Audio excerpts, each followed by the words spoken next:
pessoal, bem-vindos novamente a um vídeo do CERI, Centro de Estudo das Relações Internacionais. Hoje nós convidamos a Eliane Mendonça, ela trabalha para uma agência de promoção de investimentos da Europa. Eliane, obrigado por vir. A Eliane, nós vamos falar com ela sobre o feminismo. Ela é feminista, tá? Em razão do que aconteceu no fim de semana passado, onde um grupo de mulheres, fizeram um grupo de Facebook.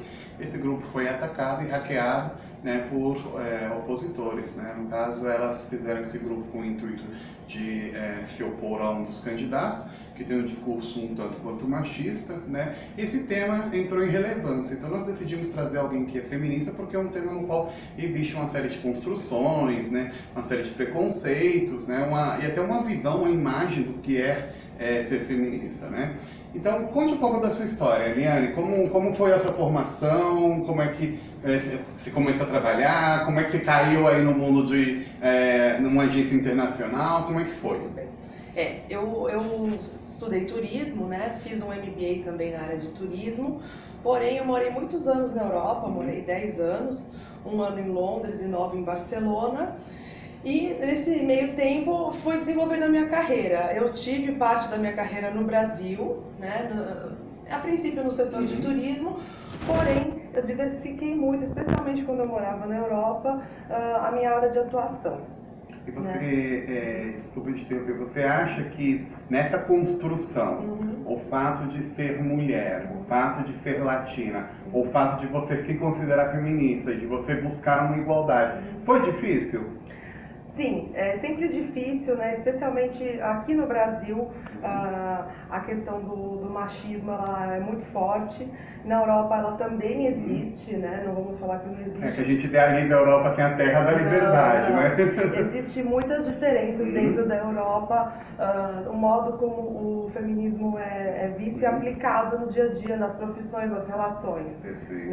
Então, foi difícil, mas eu vejo hoje em dia, assim, que cada vez mais está se abrindo, As pessoas estão abrindo a cabeça e as empresas também levam essa questão muito a sério. Hoje em dia, com as redes sociais, as mídias sociais, as empresas sabem que o consumidor delas está diretamente conectado na posição delas enquanto instituição com relação a questões como feminismo, política, inclusive, algumas vezes, dependendo da empresa, A gente vê aí casos, por exemplo, de empresas que se posicionam talvez de uma forma equivocada, em termos de modernidade, Exato, Elas acabam atacando um grupo de consumidores. Exatamente, e isso reflete diretamente nessa empresa, nos consumidores. Eles realmente deixam de seguir isso. Eu acho que está abrindo a cabeça da comunidade, das pessoas, das comunidades, das empresas, mas é uma luta que ainda vai demorar, Existiu até um estudo que eu vi agora recentemente de que vai demorar 100 anos para a gente alcançar a igualdade entre homens e mulheres no mercado de trabalho e na sociedade em geral. Então a gente vê que é algo real, ou seja, não é algo somente do Brasil, não é a construção de discurso de um viés político ou de outro, é uma realidade que acontece. Infelizmente, são dados até da Organização Internacional de Trabalho, as mulheres elas ganham menos do que os homens, embora muitas delas tenham uma formação superior à da média masculina. Também uma coisa que apontou a Eliane, que é muito interessante, é sobre essas visões dentro do feminismo que pode diferenciar de um país para o outro. Por exemplo, quando a gente fala aqui no Brasil de feminismo e pensamos no mundo árabe, no mundo islâmico, a gente sempre pensa a mulher sem um véu. Mas não, os movimentos identitários e feministas de países árabes, eles consideram o véu uma parte da identidade da mulher muçulmana. Então, não necessariamente o feminismo muçulmano vai pedir para retirar o véu, porque existem diferentes visões. Então, feminismo visto do Brasil não é o mesmo visto da Itália, não é o mesmo visto na Europa. Existem coisas em comum, lógico está, mas também existem suas diferenças regionais.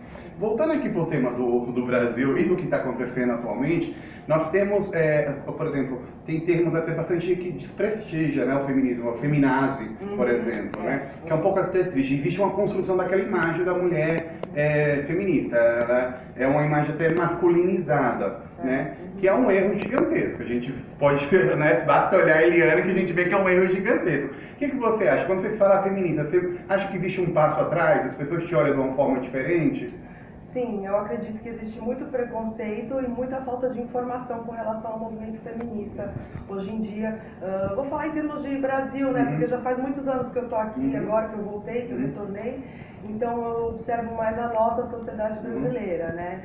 Existe um movimento opositor, né, uma repressão também por parte de entidades ou até mesmo individualidades que veem isso, talvez por não entender, né, querem depreciar esse movimento, quando as pessoas que estão dentro disso sabem que o feminismo ele luta pela igualdade de condições entre as mulheres e os homens e pela liberdade individual das pessoas. Exatamente. Entendeu? Então, essa questão aí de feminazi e de atacar, quando existe algum discurso, alguma polêmica na internet, principalmente, os ataques normalmente eles são totalmente pessoais. As mulheres, a mulher não se depila, não sei o quê. Entra em certos aspectos que são totalmente irrelevantes para as questões que importam para a sociedade. Se uma mulher depila ou não depila, se ela usa véu ou não usa véu, se ela é uma mulher mais feminina, se maquia ou não. Se maquia ou não, exatamente. O feminismo ele inclui todas as mulheres e as liberdades individuais de como que elas vão lidar com a sua feminilidade ou não. Né? Realmente existe as que preferem ser mais naturais. Ele é aberto realmente às liberdades individuais de cada uma. É uma ideologia que ela é atacada, eu acredito, por um pouco de desconhecimento, um pouco de medo até do que aquilo pode trazer de mudança, porque as mudanças elas não são confortáveis, principalmente para quem vai perder o privilégio. Exatamente. Não é? Uma coisa muito importante que a Eliane colocou agora é justamente sobre o que é o feminismo. Muita gente confunde, acha que é o oposto ao machismo. Isso não é. O oposto ao machismo seria o femismo e não o feminismo, tá? E também muita gente acredita que o feminismo é tipo um machismo reverso, né? Mas não, existem mulheres que são machistas, né? Porque essa cultura machista ela foi estendida, né, por todos os entes da sociedade. Ou seja, não é só o homem que é machista, as mulheres também podem ser machistas, assim como os homens podem ser feministas, tá? Não é porque as mulheres falar não, é um movimento feminino, não, é um movimento que também pode ser apoiado pelos homens, uma causa que pode ser comprada. E eu até recomendo que os homens participem nessa construção de uma sociedade melhor, né, de uma sociedade onde a gente busque uma igualdade. Então deixar aí esse exemplo, tá, de que o feminismo é uma coisa, femismo é outra coisa, machismo é outra coisa. E também uma coisa muito importante apontada pela Eliane é o fato de que muitas mulheres elas acabam se opondo ao feminismo porque elas talvez não entendam isso, né? Mas hoje em dia é muito fácil você questionar ou criticar o feminismo quando você vota, quando se o seu casamento for mal você pode se divorciar, quando você pode entrar no mercado de trabalho, com dificuldades ou não, mas você entra no mercado de trabalho, quando você pode dirigir. Vamos lembrar que em alguns países as mulheres não podiam dirigir até o começo desse ano, né? Ou estudar. E isso são conquistas conquistadas ao longo da história pelos movimentos feministas. Então, mesmo que hoje você considere que você não tem nada a ver com o feminismo ele sim faz parte da sua história e do seu dia a dia. Eliane, vamos te fazer agora uma última pergunta. Como você acha agora com esse cenário de eleições no Brasil, né?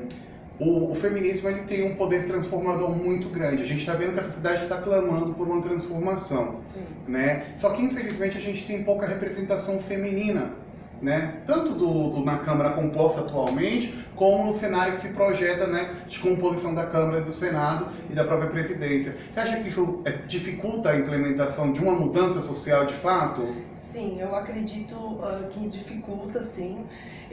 Eu acho que as mulheres, hoje em dia, que estão ligadas nessa questão do feminismo, devem considerar, estudar um pouco melhor as candidatas mulheres, em quem elas poderiam votar. Não é que necessariamente a mulher precisa apoiar uma candidata mulher, porque de repente realmente é um homem que tem as ideias de governabilidade mais adequadas, que casam com as ideias dela, né? Mas eu acho que a gente deve sim pensar em estudar, votar numa mulher, colocar as mulheres dentro desse circuito, porque realmente a representatividade feminina ela é muito baixa e somente com a mulher estando lá, né, dentro dos locais de poder do Brasil, ela vai realmente pensar em questões da mulher. Os homens têm as suas plataformas de campanha, sempre é um assunto da moda e que eles obrigatoriamente tocam, mas depois, na hora da prática, será que isso realmente vai ser levado em consideração tanto quanto uma mulher levaria? Né? Até a mulher ela tem um diálogo mais aberto dentro da sociedade, da parte feminina da sociedade, de entender as problemáticas e de ir atrás disso. Então eu acredito que na questão das eleições seria muito bacana se as mulheres em geral considerassem uma candidata mulher para estar dentro dos seus escolhidos para votação, porque a gente aumentando a representatividade das mulheres dentro do poder brasileiro, com certeza as questões femininas vão ser olhadas com um pouco mais de cuidado. Perfeito. Muito obrigado, Aline, pela sua participação.